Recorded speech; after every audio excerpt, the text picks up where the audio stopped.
Hey, this is Pops, and this is a What's Your Story? But I wanted to give you a little introduction because this is recorded as a comic book talk with Chris Padawannabe, as you guys know him. And as I was listening to him talk during the show, before the show, and after the show, what I realized was him sharing his love and passion with us is his story. And it reflects so much of what many of us are doing on YouTube and why we're connecting as creators and with creators is because of our passions and our loves. And sometimes I think, because he said something like, I don't get a chance to talk about this, like with other people, connecting with folks like that. And I thought, well, that's kind of your story. And I had a couple comic talks kind of recorded, and I thought, well, I don't want to push this off. I want to be able to share this with folks. And then because I realized this is the story.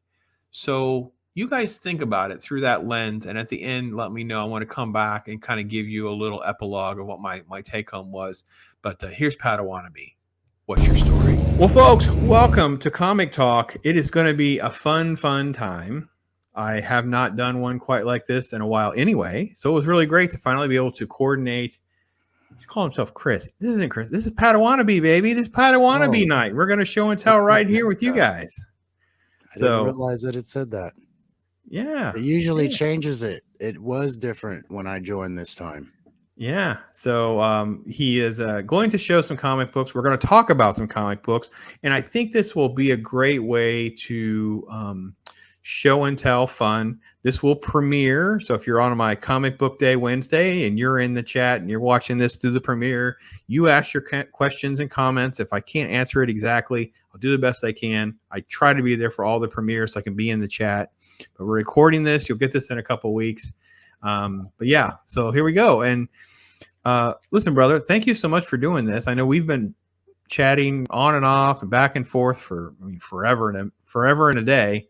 But before we got started, we were talking about there's just not a ton of people that want to like talk comic books at this level, like really want to get in the weeds.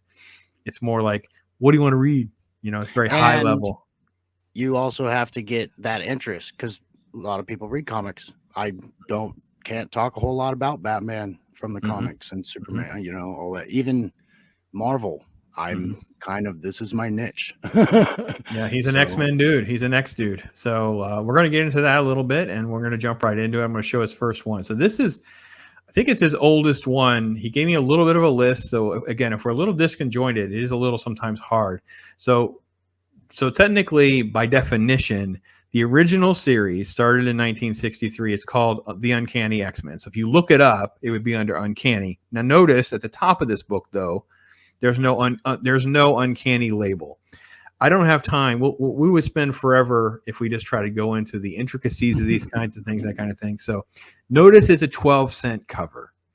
Okay, 12 cents. It's an original group that's running through. There's no 1990s that are going to be the 12 centers. This is issue number 50. So this is a long time ago. This is a beautiful. The artist is called Jim Steranko. It's a beautiful book, by the way.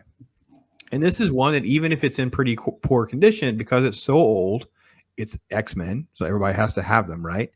This would be a pretty expensive book. It's not going to be a super cheap one. It's not going to be one that you're just going to get for $1 or in a dollar bin. And if you do, if you're ever in a comic shop and you're in like the dollar bin and there's a bunch of 12-cent books in there, by the way, you should probably just buy all of them, because even if they're really not worth very much, they're worth more than $1. You just give them to somebody like me. You know what I mean? So, but yeah, this book is this is the daughter of Magneto, and it's kind of like I think it is the second appearance. I looked it up while we were chatting. I got to tell you, man, I have not read some of this stuff in like forever. So this is sort of like the X-Men logo that they try to transition to for a while. They go back to Uncanny. It doesn't last. But yeah, beautiful book. It's fun to go back to the 12 centers and look at it and that kind of thing.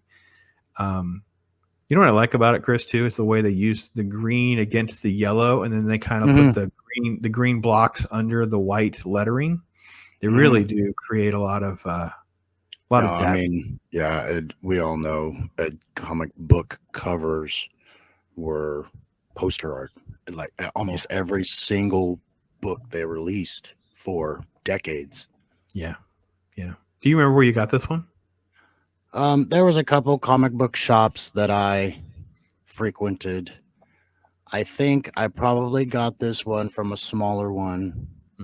Because in the 90s, there was a big drive for comics, and you start seeing very large comic book stores, no longer mom and pop kind of organizations. This was at a smaller one.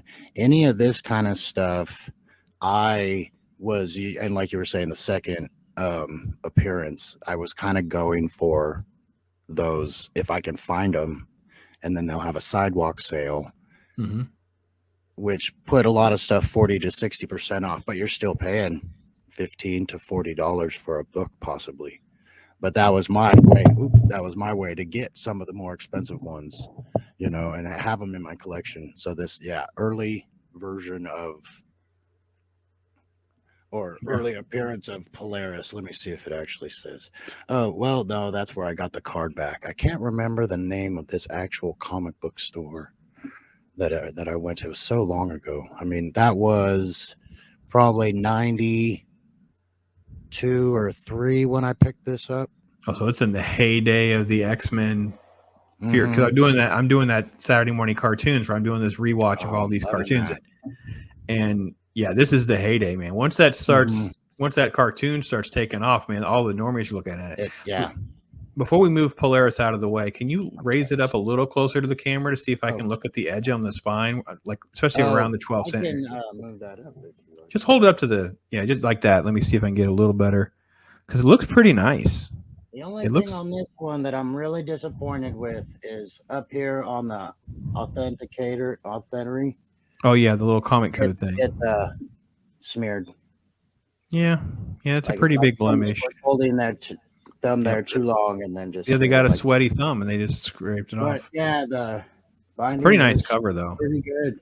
There's barely any wear around the staples, but you know, this is not. So any real collector would look at this and go, no thanks. Well, I mean, I would only disagree with you because it's her second appearance and it's a pretty expensive book. Yes, right. Especially now, so many years later.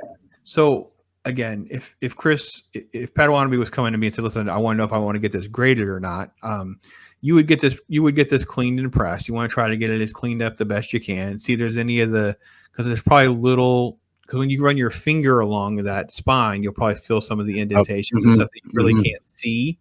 They can clean some of that up. But this is one that needs to be handled pretty carefully so they don't make it worse, right? Because it does have one blemish on the code. And depending on where you're at on the spine and things like that, because just the fact that the code is smeared or whatever would cause some issues with the grading. But it wouldn't be out of the question. And like you said, poster art. It's just a beautiful book that, you know, I wouldn't rule out grading, even if it came back at a pretty low grade. It's still a beautiful book because then it's cased and it's preserved and it can be put on a shelf like I have mine. You know, because I didn't get books graded for my whole career, my whole collecting career. It was only in the last couple of years, and it was a hard decision to make. But I will say I feel so much more comfortable by having them on shelves and stuff now because if they fall off, they don't really get damaged. It's really not that big a deal. But yeah, this is going to be if this was a mint book, guys, I'm talking hundreds of dollars. And if you have it graded out, it's like the higher grades, we're talking thousands of dollars. Well, I'd definitely make more than 12 cents. It's definitely probably worth more than that $40 that you probably paid back in the day when you got it on sale. Yeah, I probably paid it. This is one of those books that you also like you want to try to take pretty good care of. You're very mindful of where it is, so it doesn't get like folded. It doesn't get like the bag and the board kind of has to be changed at least every couple of years. It's just it's just worth so much money that there's no reason to let it deteriorate until you decide what you want to do with it, kind of thing. So, but yeah, really cool book. If they ever add her, and again, if they roll out the movies, or hopefully they can fire all these people and get some good movies. She was briefly in the TV show, the Gifted show, so that probably caused it to pop off a little bit. But when you're talking about a book that's from 1960s, late 60s, I don't know exactly. So, but awesome, my friend. Thanks for that. What's up next? Let's see. Well, the next one in this line that I decided to go after, was the Uncanny X-Men. This is going to Mhm. be the classic one. And I want to say this could be one of the first interactions with the Canada team. Okay. Um, Alpha Flight. Alpha Flight. What's Yeah. the Because number you on that one? see, this is a 120. 120. Okay. And this is the Uncanny X-Men now. They've Yeah, they go back to the title changed the titles properly to back. this Yeah. now, yeah. But you see on the cover here, I believe that is it Sasquatch? I think his name was. Yeah, I'm trying to pull it up on my phone to make sure I keep it all straight, because what can happen is I can get confused of first appearances versus cameo. This is treated as the cameo appearance of Alpha Flight. So we have Sasquatch, Aurora, North Star, the Shaman, and Snowbird. I'll And put these both in just because that's 121 then, right? Yeah, 121 will be the full appearance of those same characters. And then you have to add Vindicator in the second one. In the second book and the first book are, I guess, a good raw grade price is around $200. And when I say those prices, guys, I'm talking about like what's considered a very fine plus to near mint. That would be the appropriate grading on the, without looking at them in my hand and those kinds of things. So, but again, these are very key issues. There's been a lot of rumors about them including moving towards having Alpha Flight in some sort of, I think Alpha Flight should be a TV show, but that's just me. If I were doing Marvel properly, I would not introduce it in film. I would do a TV show for a year or so, see if it has an audience, build it up, then figure out how to cross it over into some sort of Wolverine type backstory and how it all integrated from back in the day. So I really, really love the cover on 120. That just, I don't know, there's something really cool. By the way, we jumped ahead many years. By the way, folks, again, think of an issue a month. Uncanny X-Men starts in 1963, so issue 50 was 4 years or so into that. Now we're at 120, so now we're into the 70s and probably the late 79 70s. here up top. 79, copyright. yeah. See, so that's going to be John Byrne era handling the art, and this is obviously going to be Claremont, called Claremont. Chris Claremont is the GOAT. He is the famous X-Men writer. He is, man, I don't know. When you were reading these, man, wasn't it amazing how he can handle all of the different characters so well? Well, that me just happening to pick up on this book with so many people. I mean, we're talking dozens of X-Men throughout these stages, 40, 50 of them, I think there is. And I never balked at the writing at all. And I guess maybe we kind of got lucky. If this was my first experience with a huge ensemble like this, and then I would watch shows or read other things, and it's like, what? This is nowhere near as good. But like you're saying, he is able to maintain so many of these characters so well that almost all of them are able to leave and go to other teams and have success there. And he's able to roll a whole bunch of newer characters back into the fold or out. And, I mean, the team originally is 5 people, Professor X, and then whatever else they're dealing with. And that alone, that's pretty, you get invested in each person for a reason. Yeah. So it's great that we were talking about these two in particular, because I just did the animated series episode, season 2, where they give a little bit of the backstory of Wolverine and Weapon X, and basically Alpha Flight's been sent out to go bring him in because they want to try to experiment on him and find out how he survived the antimantium treatment. So you have all these exact characters that I just did this video on, dropped last week. So it's really, really cool to see the cameo and the first appearance. So the one on the left would be considered the cameo. The one on the right is the first appearance there. And again, I'm looking at a kind of a short note thing on my phone to kind of keep me honest. They appear to be relatively about similar price. So, I was going to say that they actually did a price increase right there. There's a few times I remember reading through several of these books, and prices would go up, price went down. They went to glossy pages at one point with some of them, and then some of them you'll notice as we go through, some of them end up being bi-monthly. Raise them up to the camera, just either one, because they're both the same. I want to look at the barcode. I want to point that out. So, guys, see how that's got a barcode on it? Back in the day, this is a retail book. So this is actually a book that would have been sent to maybe a convenience store or an outlet store, or something like that did comic books. And this is part of what Jim Shooter, who was in charge of Marvel, was able to do. He's able to get these in hands of us. And you can set it back down, Padawannabe. If you look at a direct issue, they don't have the barcodes. So you will notice that a lot of times, again, there's price differences too. There's going to be 35 cents and 40 cents and different things. So when you get into this kind of books, and if you're going to really spend like a lot of money, I always tell people, look, patience is your number one fan. Patience is your number one principle, because you want to try to do a little market research, make sure you're looking at variance, making sure you're looking at all the little things and odds and ends, so you don't overpay or underpay, and you get the value that you should get for what you're after. So pretty awesome books. Great to reflect on those. First appearance of Alpha Flight. Cool, man. Yeah, see, this is kind of those things. As I was going through, it's like, oh, maybe I'll look for these things. Of course, I wanted to get first, Hulk and Wolverine, but those were very expensive and very hard to find.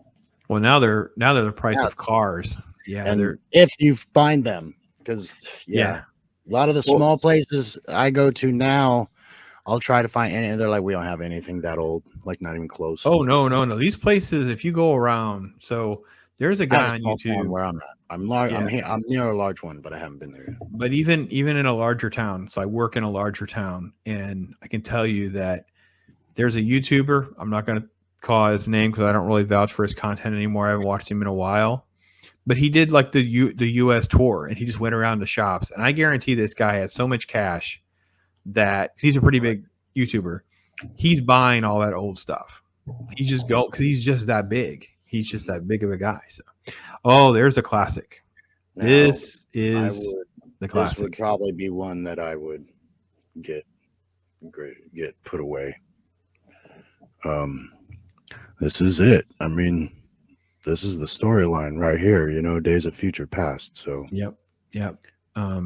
This is possibly the most, or it's definitely one of the top 10 most iconic covers, kind of all of comics, not just X-Men, but definitely for X-Men. Days of Future Past. Obviously, I felt the movie was a pretty fair adaptation, and I'd love your thoughts on it. I thought it was fine. I mean, there's tons of issues with it. There's no way to do it justice because the story is way more complicated than that movie could ever do. But again, Chris Claremont, man, he's a genius. And a quick thing about the movie, I actually have a different cut of the movie. Mm-hmm. The one they released in the theaters, Kitty Pryde is helping Wolverine to go in the past. Mm-hmm. In mine, it's the Rogue cut. Rogue takes her place. Yep.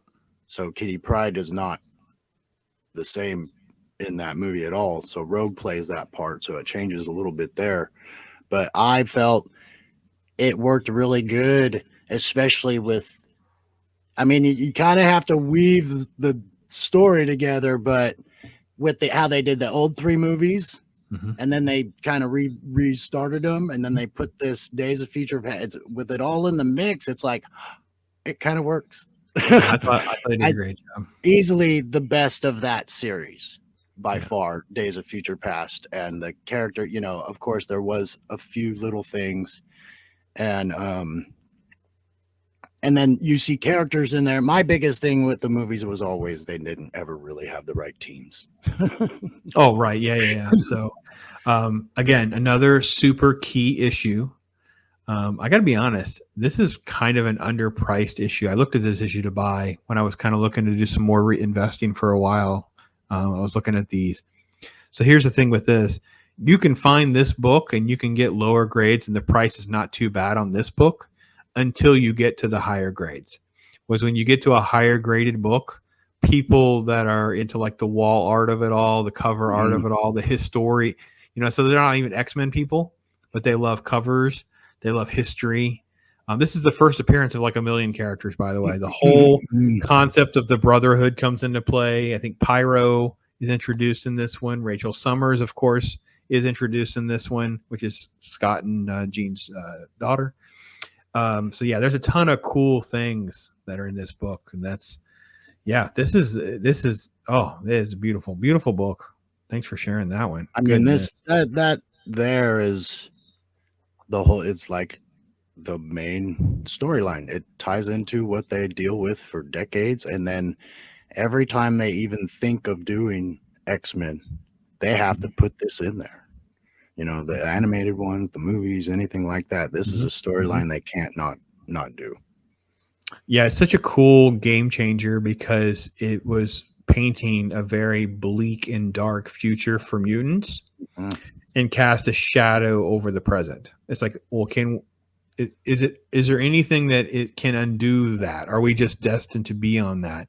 You question fate, you question big picture things and things like that. So it really, really was a game changer for the entire X universe, so to speak. So, and again, notice it is a newsstand version. So it's again very, very harder to find these in higher grades.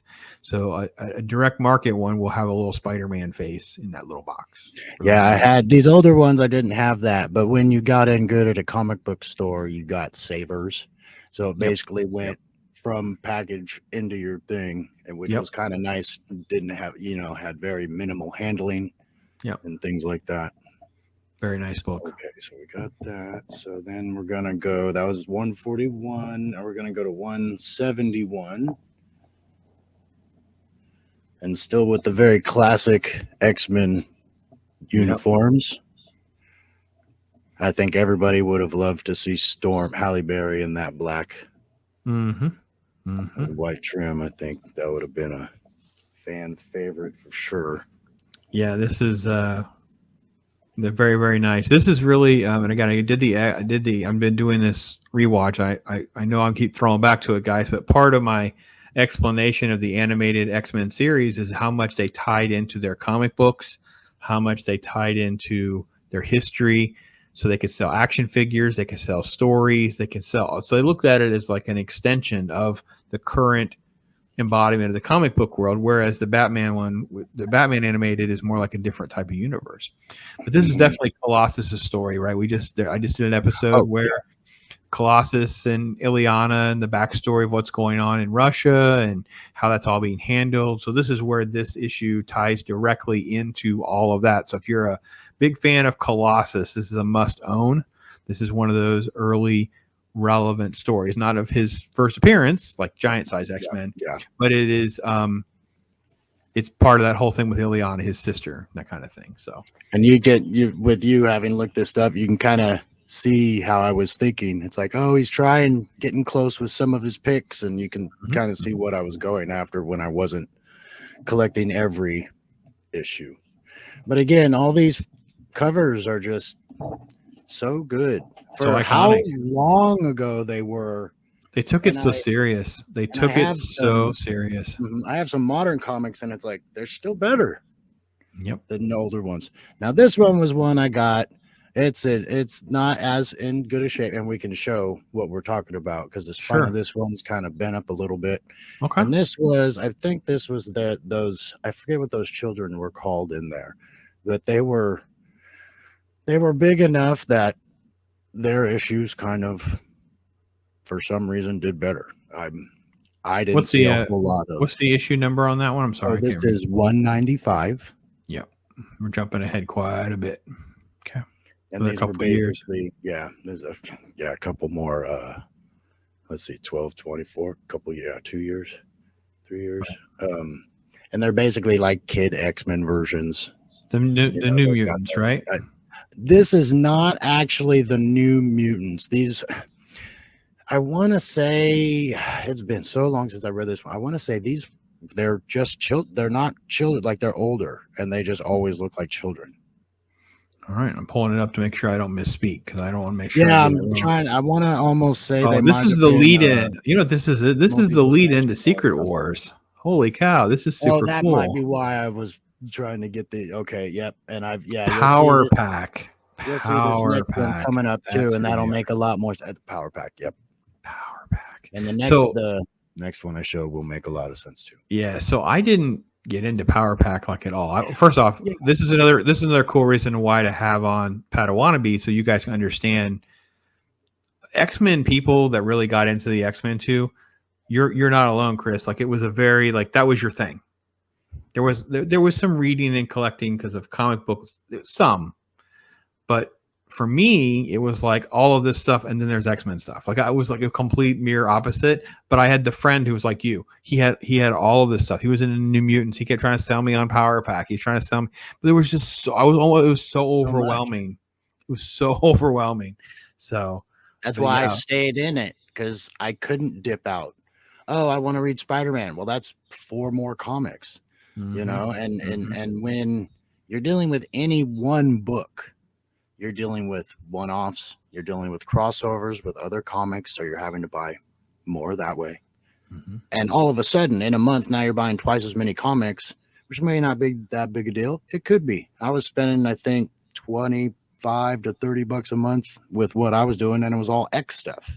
Annuals come out, you know, the 3 and 4 part stories, or just they get some guest artist or writer that they're like, hey, we got him for 3 books. You know, so, but so this, I was just going to say, what was really cool though, because you're talking about these covers, right? Is first off Wolverine on the cover, right? You know, kicking butt, taking names, but the movement on the cover, obviously the way Power Pack is swooping in, the smoke from his, well, it looks more like a cigarette than his typical stogie, but you just have so much going on in this that even though there's a lot of open space, it's still really, really cool and really, really intriguing. I'm glad you mentioned that. I forgot to say something when with 120, you said how much you like that cover. And it's like, I was going to mention the way they showed motion and action in a completely still shot, and to have so much detail is just that it was amazing. There was no question what was happening in any of their panels. Yeah. Very, very cool. So, okay. Now I think you mentioned Secret Wars. Yeah. So, and obviously I got this because of the Doom appearance. Oh, look at it. How could you not want this? It's just so beautiful. My daughter's boyfriend is obsessed with Dr. Doom. He'd just be beside himself right now looking at that cover. Oh, I'll just show this under the camera real quick. I wanted to mention, because we were talking about the spines and things like that. See this one, you go down the spine and you can see the bends and the folds.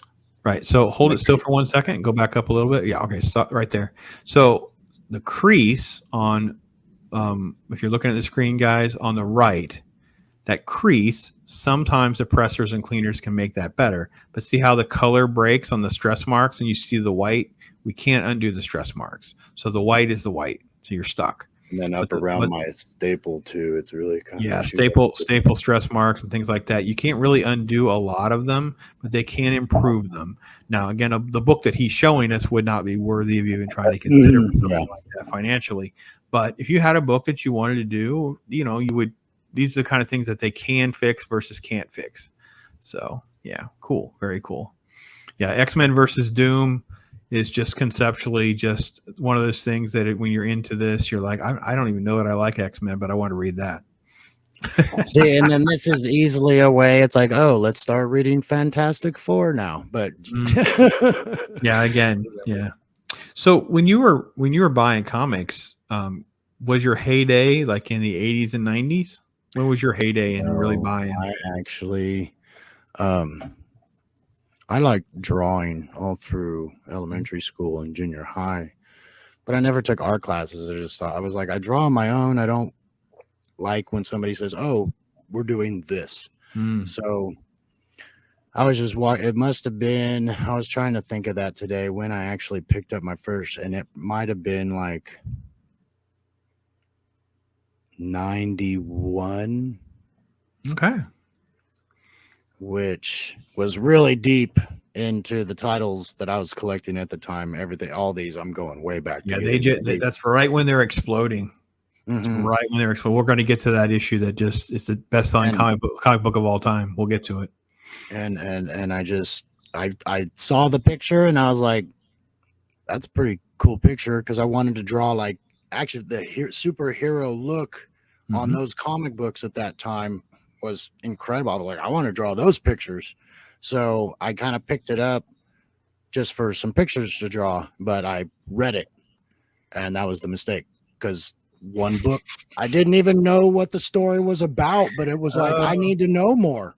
All these little asterisks that go, oh, refer to these books number through number. It's like, okay, I'll refer. And I it was number 9 issue of that one I was collecting, so went right back to number 1. And that was when it's got like the chromium silver trim and all this stuff all over it. Really super nice cover. And then it just went from there. You know, you find out, oh, this ties into this ties into this, and it's all X related. You start falling in love with these characters. They start coming alive to you. You can kind of really have an escape at that point, and you're like, yeah, comic book love is where it all goes. So awesome. So yeah, that was well into it. And actually the first one I collected was Cable. Oh, okay. Very cool. It was a cover. It actually had Jean Grey and Cyclops on it, and I knew who they were. I knew the X-Men from that old cartoon back in the day that Stan Lee narrates. The 1960s, baby. It wasn't that long ago. The original Brotherhood of Mutants against the X-Men. Well, I know there is a 60s version. I don't know if the X-Men was in the 60s cartoon. I think it probably would have been in the 70s one. I just remember seeing this. It came out at the time when Spider-Man and the Amazing Friends was on. So it was because it was that same thing. Stan Lee comes in, welcome, true believers, you know, and he'd start going in. He announced and narrated like all those superhero cartoons back in the day. So it was, I knew about the X-Men from a long, long time ago, way before the comic books. Yeah, I was not into the comic books when I was really little. Okay, now as far as my old ones, all right, while you're transitioning, it's gonna stop. Yeah. While you're transitioning, I'm gonna play this for everybody and you, and it'll give you a chance to take a little break. We're gonna play this. See how.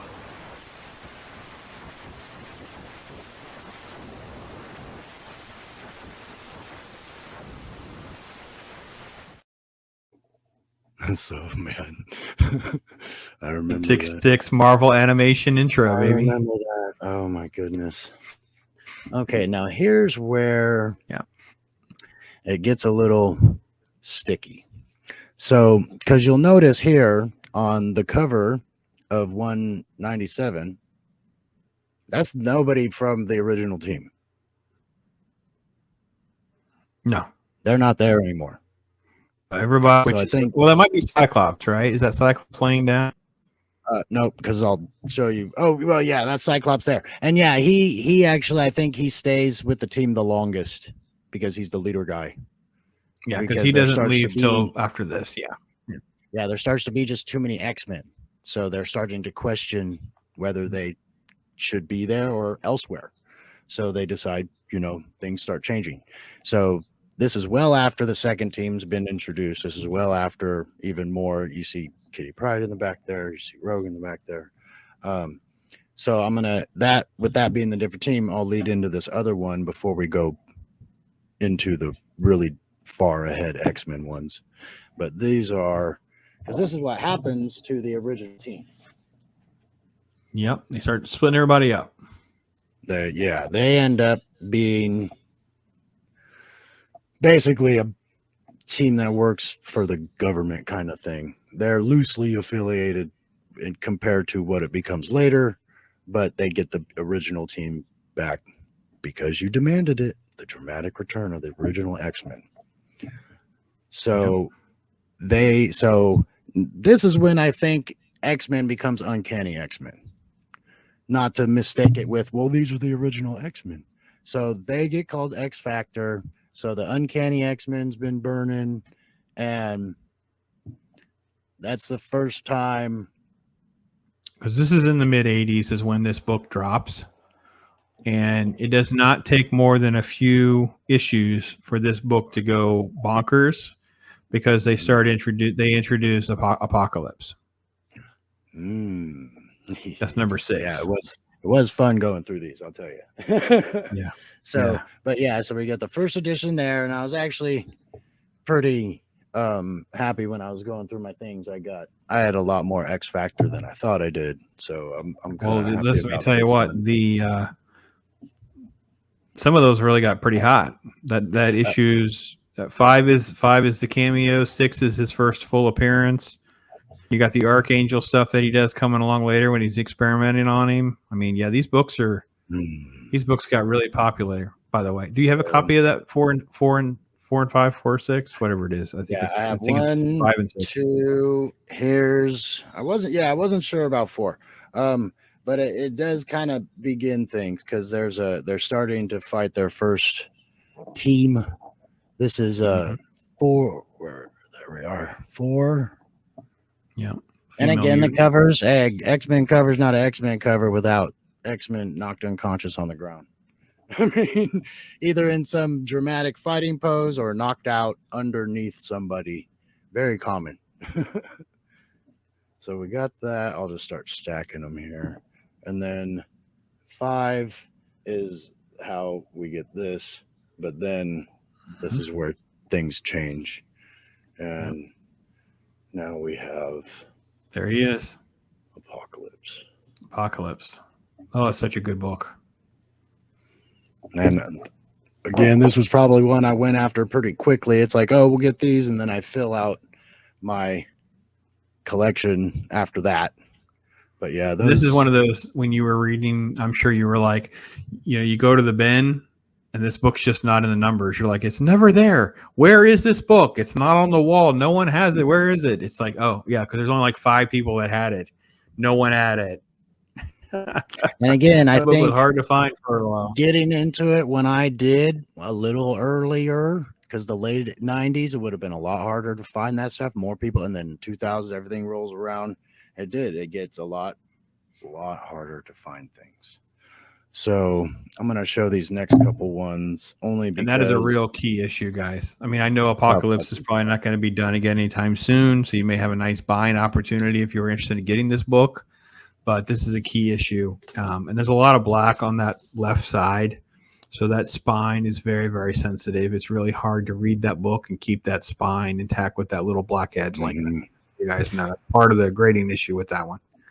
But I love the angel. We never really got to see enough of a good angel in the movies, I felt. No, it was completely underdone. And then, of course, a few issues later is when we get Archangel, because this is the 4 Horsemen story, right?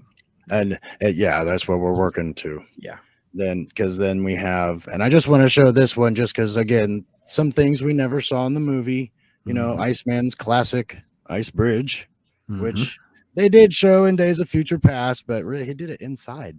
I mean, yeah, we didn't really get to see it. And then I wanted to show these next couple ones what Mystique should actually look like.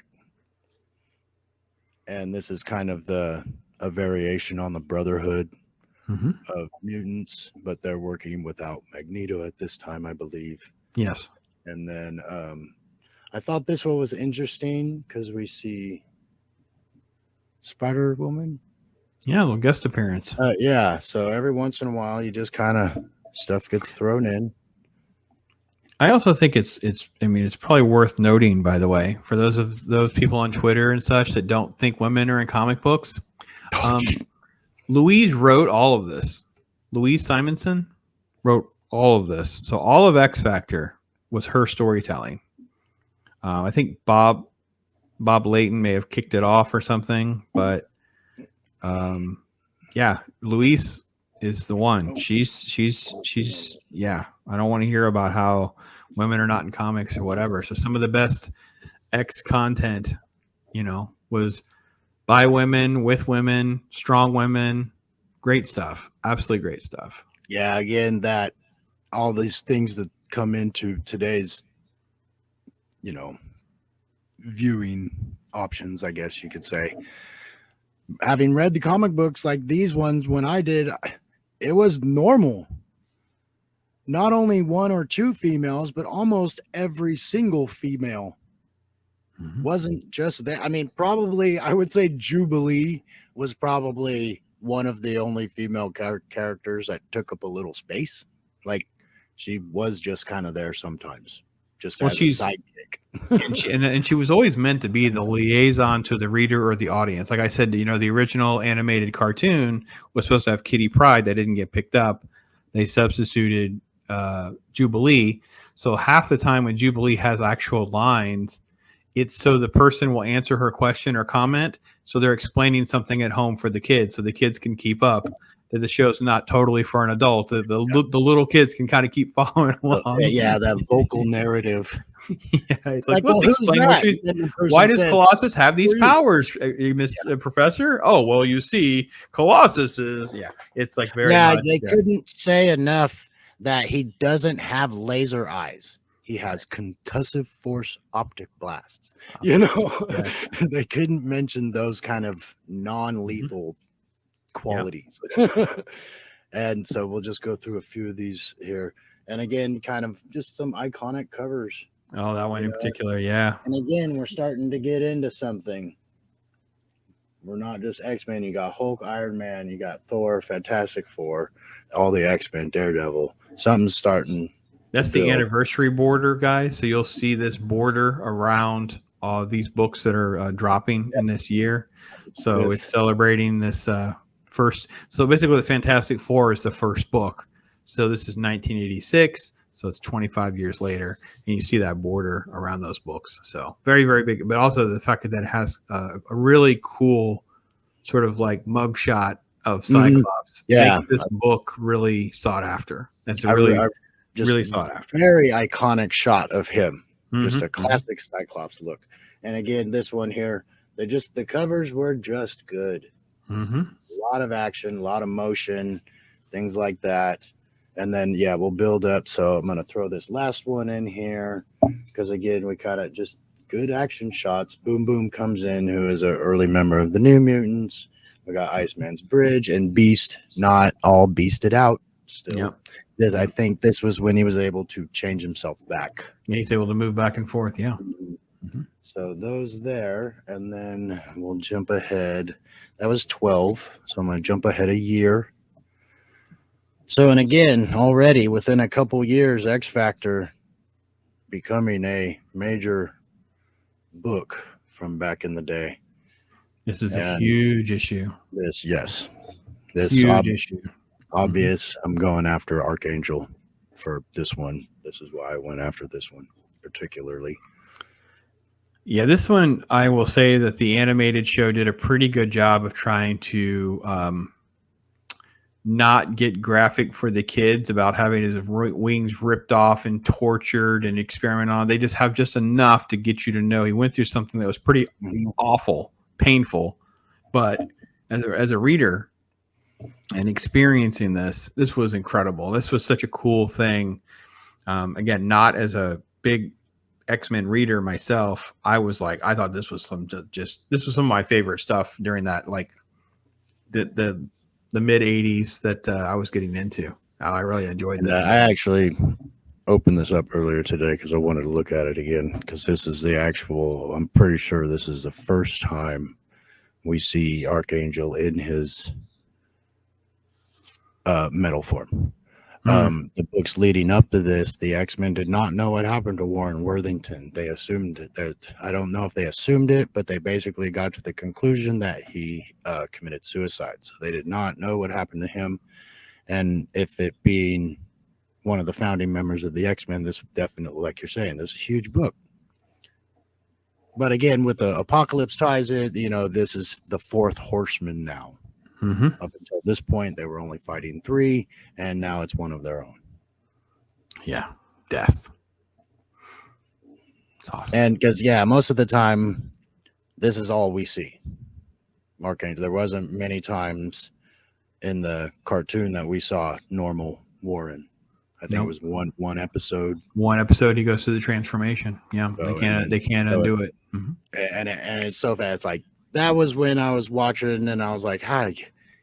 That one episode doesn't do some of these stories justice at all, even if it was to be continued. But we're leading up to some of the biggest things the X-Men have had to deal with.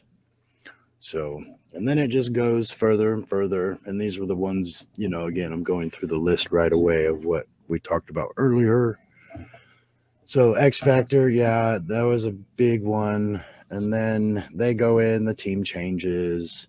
And then what else? We wanted to get back to, where was I wanted to get to the main 1990s X-Men, basically the volume 2, the Jim Lee one with the different covers.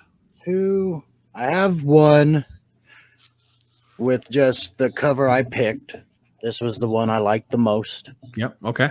And so this is the one I bought. So this is the most sold comic book of all time. It has 5 different covers. So 4 covers fit together like a puzzle. And then you can get the 5th one, which is a gatefold book where it opens out. Right. And you can piece them. Right here. So if you open that out, it folds out and you see the whole image. This comic book in its totality sold 8 million copies. I got to be honest, X-Men is on a roll during this time frame, guys. X-Men has become so big that X-Force had just come out. They introduced Cable at the end of New Mutants. They're going to perform X-Force, and it sold in the millions. And, of course, they put Jim Lee with Chris Claremont. We get this book, and it's just insane. So the art at this time is it's incredible. This is why I grabbed it off the stand. Looking at this, it's like, this is amazing artwork. And these guys are pumping out all this stuff every month. You know, Jim Lee's it's his redefinition of Magneto in these books is just incredible. Like his look becomes. Well, I don't have mine in front of me. It's funny. I bought a copy of. I bought a little cheap baggy things at an Ollie's and got two copies of this book in there on purpose. So I was like, I got to buy it for that. Yeah, I have another one of these because this one got beat up a little bit, but that's why I'm opening it so we can at least show. But you'll see. And I got to be honest, guys. This is the kind of book you could just read. Let's be honest. This is not a book that's really got a massive collectability because there's just so many copies of it. It's not. If you want a collectible one, then just get a graded one. You know, get the art, whatever. So you'll see my big.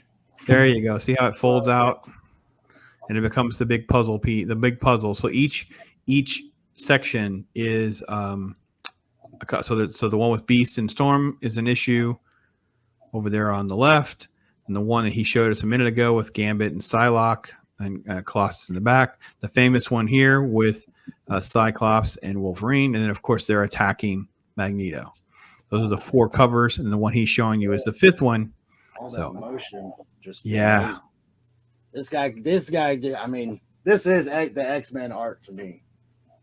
Well, this is definitely the art that most normies talk about. They talk about this is my X-Men. If you talk to a normie, you talk to like the sports people that also do comic books or whatever, they're X-Men people.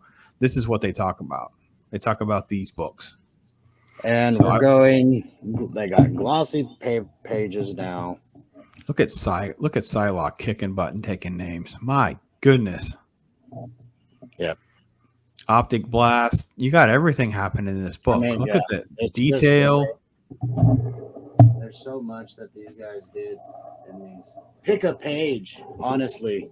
It never stops. It doesn't. Every page. And then every once in a while they'll throw in, like a full like shot. Look at how it ends. Let me do here. You got stuff like this in there, just sideways. Comes up. You always have the fun shots. They did specials like that, Yep. I mean, it really is just. Yeah, they're just teasing you with all the stuff that they're going to work on and do, and just make you want to go buy more comic books. Mm-hmm. I mean, just amazing shots. Yep. And again, guys, you can find reader copies of these extremely cheap. I found that, like I said, I got that little baggie of them in an Ollie's. The one had water damage. The other one had like a fold in the corner, and I paid $5 for the whole package of like 5 comics. So there were 2 number 1s and a number 2 in it. So it was a lot of fun. But that's really good. Now we're going to jump ahead a couple issues, and only a couple issues. I did reread this when I got got back into doing some more reading. I didn't enjoy reading issues 1, 2, and 3 as much as I thought I did. They were good, but Claremont has a lot of dialogue. There's a lot going on in those 2 books. Yes, lots of dialogue. But when he jumps ahead to issue 4, and I'm not going to let him open issue 4 and 5 because issue 4 and 5's covers. Oh yeah. The introduction of Omega Red is the game changer. This is incredible. And even if you're only like casually interested in X-Men, I'm telling you what, you'll love reading the Omega Red story arc. So it starts with 4, but it goes in through several issues. Like you can read kind of all the way up through, I think, 6. So it's definitely 4 and 5 for sure, but I'm pretty sure it includes 6 too. But those covers, man, that's just beautiful. That's just beautiful comic book work right there. And then 6 is a little bit different because they're dealing with somebody else. I think that there's still a little Omega Red. Oh, there is, because I'll show this one here.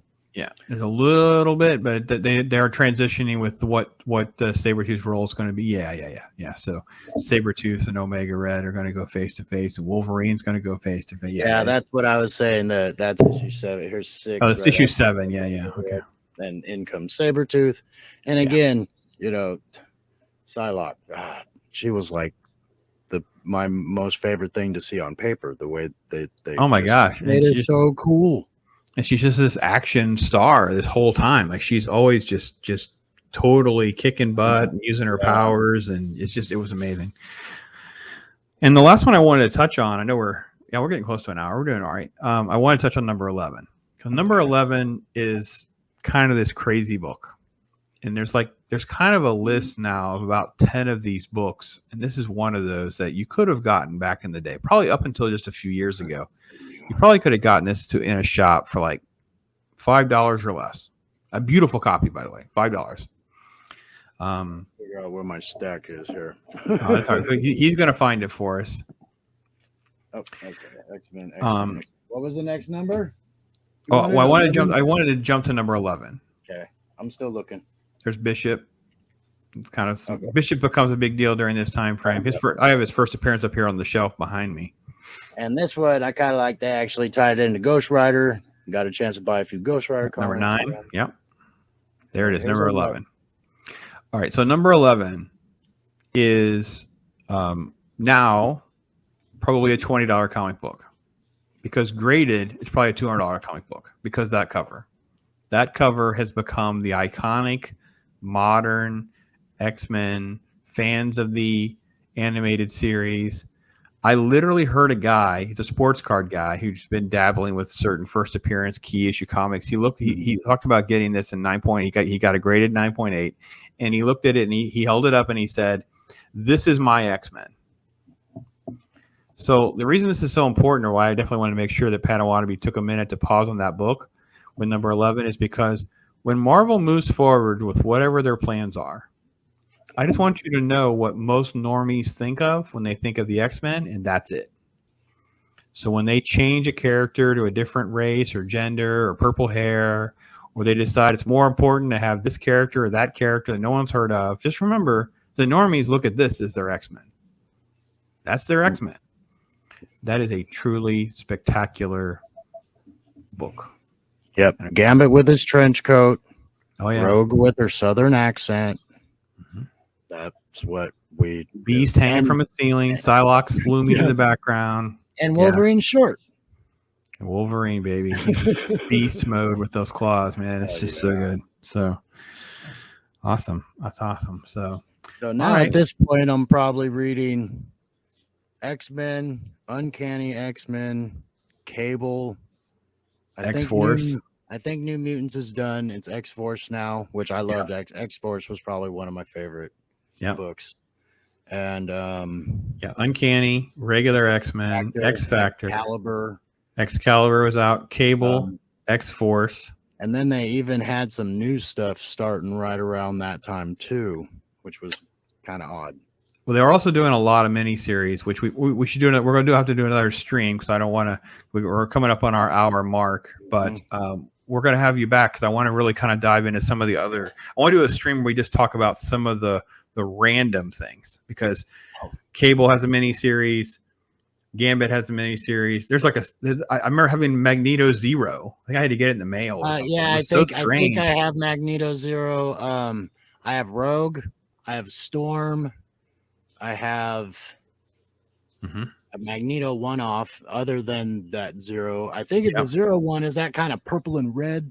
Kind of okay. Then that out of that one.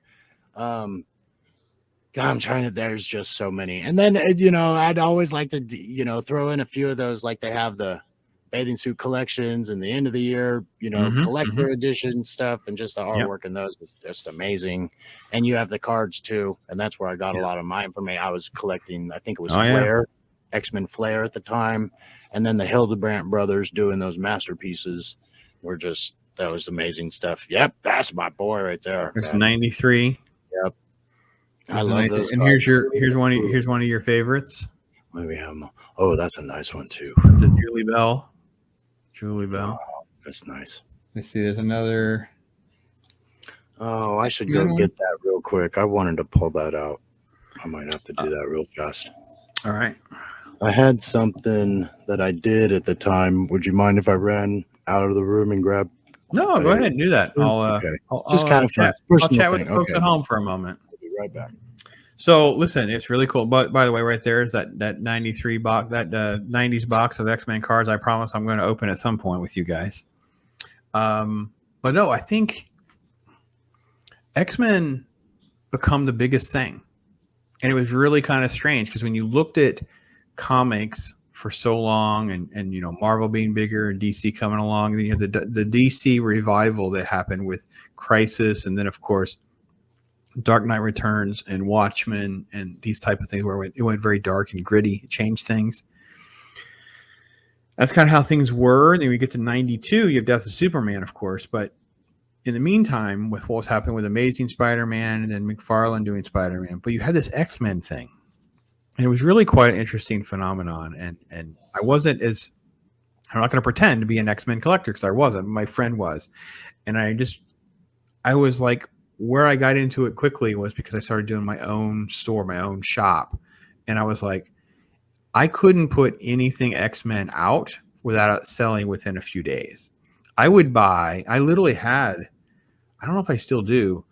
Up until recently, I had multiple copies of like random things that I just bought in bulk. Like I remember buying it was like an X Factor annual, and a guy had them for like $quarter, and I bought like 12. They're like 12 or 15 of them. I just bought everything because if you put it out, it was moving. It was just constantly moving. It was like a cash flow for you to take risks and challenges on things that maybe were less popular. Like that's how you could take a flyer on indie comic books. That's how you ended up getting things like Ninja Turtles and Crow, and those types of things, because X-Men was this massive following and word of mouth with these kick butt characters, men, women, mutants, creatures, so many different titles, so many different adventures. It was just this great, incredible era of escapism. And I'm so glad that we were able to coordinate our schedules, and we're going to do this again because he sent me a list of the stuff he has. And at some point, there's no way you list everything. You have some of it. And I at least wanted to kind of scratch the surface because many of you ask like how to even get into X-Men or how to. The other thing we didn't talk about, and I wanted to, when he got back, I wanted to mention it too. Isn't it funny that there were no graphic novels back then. There were no trade paperbacks. They didn't come along till later. I mean, yeah, they were like just starting to make them. Until the late 90s, did you get they had the those the collection, but those mostly like the old golden age. There was the old bronze copy. It wasn't like the newer stuff. You couldn't get Days of Future Past, right? You had to go find those books. They literally were just. It was like they were just putting them together, so you could have the story. Because some of them you would like Days of Future Past would have been one. I remember at the time because there was a storyline that I took. It took me a really long time to figure out it all because it was a 12-part series. It crossed over with like 8 books.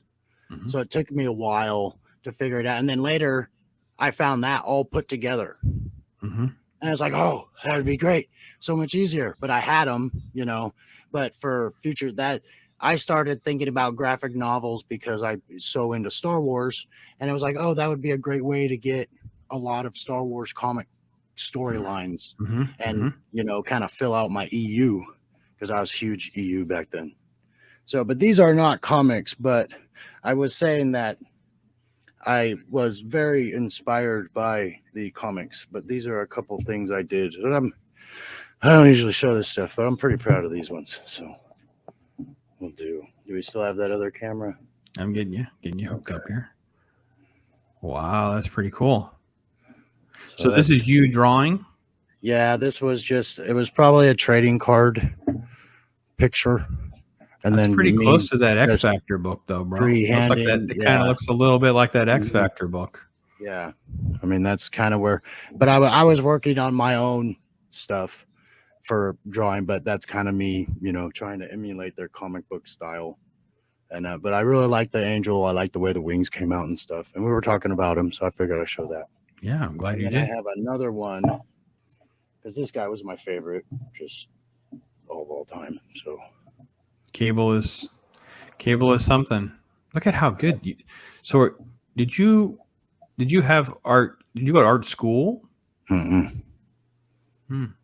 No, this was just passion project. Taking a few years. 94. That was my graduating year in high school. So this is probably 3 years of just doing this stuff like this books. Every few days. Yeah. Yeah, that's beautiful. That's a beautiful piece. Took a long time, and that was a back. It was a full page picture. Just here's a bonus picture of Cable. It was just artwork they had it, and I was like, that picture is so cool. But that was kind of me trying to learn how to do it. This one I really liked. It was tough because Cable has the metal arm, so that was really something that I was working on. But yeah, no, it's beautiful to show those off. Long time ago, another whole nother life, right? No, man, this is the adventure, though. I mean, I actually I was just talking to someone, and I didn't broach the conversation. I'm going to do it off the record. Is I really was curious if they could send me a copy of like a strip, like actual the script. Like, what does the writer send you, the artist? So I would know, like, as someone who likes to write and tell stories, I'd be more intrigued to write a comic book or at least try to story. I'd love to find someone who would partner with me to do that. Like we could kind of brainstorm ideas and come up with kind of like what Rip has done, come up with an idea of a universe and a way to play and have some fun. But I don't know the format and the structure and like how to, I can tell a story. Like I have all these fundamentals. I've written a novel. I've done all these different things, but I would love to do that. And then of course, like yourself, it's like the artist in you were so moved by that you were able to, transcend into something where you could try to share that with people. Like, I love these characters. I love this or whatever. I think it's just beautiful. It's great. And it's fun, man, that, we live across the country from one another. And here we are in a weekday and late at night talking freaking comic books. Yeah. That's the best. It's nice. I mean, I never get to, even with my kid brother, who I introduced to X-Men, he was a little kid when the series came out, the cartoons, but so he kind of read a lot of these comics and he knew who all the characters were, but I don't know anybody that I could go, oh, do you know this storyline? Everybody knows Days of Future Past and a few things here and there, but I was there when Jean and Scott got married. So, but I was also there for the Fantastic Four wedding. I remember when those issues came out. That was like a huge milestone. So, see, I was really into X-Men once it was big. Like obviously when the new series started, I was all in. I bought all 5 covers, had multiple ones, and then once I had the shop going, it was insane. Like I was telling, well, you stepped away. I was telling everyone, so I couldn't put anything X-Men out that didn't move within a few days. I bought everything. Actually, up until recently, I had extra copies of like X Factor annual somethings. I probably bought like 15 of them. You found them. I'd go to shows in the aughts and just buy the whole box. Like, how much for your whole box? It's all X titles. Same with Star Wars back then, because there was no Star Wars yet. Star Wars wasn't ruined, so anything Star Wars you could just move, and you were making a ton of money on it, but you were making enough money. I was explaining, because you had all this cash that would move, so therefore you could take a risk and a flyer on indie comics. You could track down these rarities, these more expensive books, things like that. The X thing just blew up on this scale. But once you got to like the crossover with those holograms, because we should do a whole show just on those 5 books. Man. So many, though. I mean, the chromium covers were one thing, but then they came out with total glossy hardcover ones later that were like foil. And yeah, then but I mean, it was so crazy. But the I loved all that stuff. Yeah, man. So, are you talking about the ones that had the hologram cards on the cover? Yeah, they were built into the cover. And obviously, the X-Men number 25, right? Fatal Attractions, when Magneto pulls the metal out of Wolverine and rips him apart, right? I should find it right now. Yeah. So we do a whole show just based on Fatal Attractions, because it's just such a cool gimmick. And I will say this, with the YouTube thing, I feel like it's a cool place that we can find other nerds who don't hate on that stuff, because there were so many people that hated on the gimmicks, hated on that. And I know it's intellectually honest to say, yes, it did lead to the downfall, and the greed got the best of Marvel and they drove it into the ground. But it doesn't mean it took away from the nostalgia and yours and my love of seeing those foil covers and hologram covers and variant. I mean, it was the cool. Best era, man. Yeah, I didn't even know they could do that stuff. Yeah, I mean, and then it right there. That's why I feel so lucky to have been able to consume in that time, because so much changed. It just, even in 5, 6, 7 years, the leaps forward that happened in animation and the movies and the comic books and storytelling, and just is like, everybody's like, why can't we have it the way we did? It's like, I don't know if we're ever going to have it like that again. No, there's a sweet spot that I don't know you can get back. And I just, so. Because you were saying with those tie-in books, they didn't write, let's write a tie-in. They wrote a story and they're like, I think we kind of need them now. Yeah. It's to make this story work, we need them now. Instead of going, okay, we need to include all these people first. Right. Yeah. And who knows how long ahead, beforehand they would plan out some of these when Jim Shooter was there was a lot of planning. When Jim Shooter wasn't there, I'm not sure there was a lot of planning. We've come to learn life, but that's a different topic. Listen, brother, thank you so much. Folks, you in chat, blow it up with your comments and questions and stuff like that. We've had an X experience here. We're reflecting on the incredibleness. Look at this. We could just keep going with the man's collection, sharing his love of the X universe. And there's so many. We did not scratch the surface. We basically spun our wheels with 2 or 3 pieces. Otherwise, everyone at home, you'd all be on information overload. And I think it would devalue our appreciation. We want to really revel the fact that we got to see an X-Men 50, the first appearance of Apocalypse. We got to see the first appearance of Alpha Flight. We got to see just early Omega Red. I mean, if not first appearances, that is the first appearance of Omega Red. Are early. Yeah. I'm getting these because they have them, and there's just not a lot of them. Like you saw that Polaris cover earlier than that, and that was just what I was going for here and there. And there's still a lot over there. So if you ever want to do this again, we'll just we are doing this again. I guarantee we're doing this again. We're just going to structure it a little differently, whatever. So I'm doing the comics talk, folks. Hopefully you guys are enjoying this. Kicks off our comic book Wednesdays. It's been a great time to talk to Padawannabe, who of course is a legend in the Pops verse. For we created the entire Padawannabe challenge because of this man who just took the gum right out of the gate and just threw it down like 30-year-old, 40-year-old gum, man. It's like a boss. So I still got that wrapper around here somewhere. Yeah. Well, listen, thank you, brother, for doing that with us and being with us. We appreciate all of you guys in the comment section and chat. We love you so much. Thank you for supporting the Pop channel. And until next time, you guys take care, be blessed, and talk hard.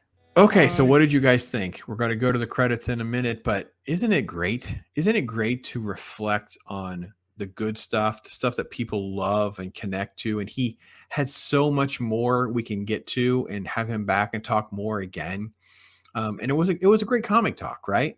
But more than that, did you pick up on what I said earlier about it being his passion and his love and his escape and all that? And that think about the stuff that you feel that way about. I know that for me, as he was talking about this, he kept sort of like discounting that about himself. Like, I'm not an expert on comics. I have no one to talk about. I don't think we really got into anything like that. And I'm like, wait a minute. I really kind of stewed on this. It never felt right. Like sometimes then, some things work out on purpose. Like when I did the download, it didn't work right. So it kind of delayed my editing. And I thought, now I don't need a comic talk for a couple weeks. So, I just kind of hung on that. And I thought, well, wait a minute. Isn't his story, his love of X-Men, his love of these comic books indicative of other people, whether you collect toys, movies, posters, cards, comics, whatever, your passion, your love, your connection, your escape, all those things are a reflection of your story, your experience, your fandom. And this is a good way to share that and make you think about that and how you're sharing that, not only here, but in the world writ large. So maybe we need to do more like this. I never approached what's your story from this angle, but in some ways I felt like maybe I should. I don't know. You guys tell me what you guys think. I really love doing these. I love chatting and getting to know people on such a deeper and more fundamental way. Have some great guests coming up. Hoping you'll enjoy those as well. And I just can't thank you enough for watching. I appreciate you so much. Thank you again. I'm Pops. This is What's Your Story. Till next time.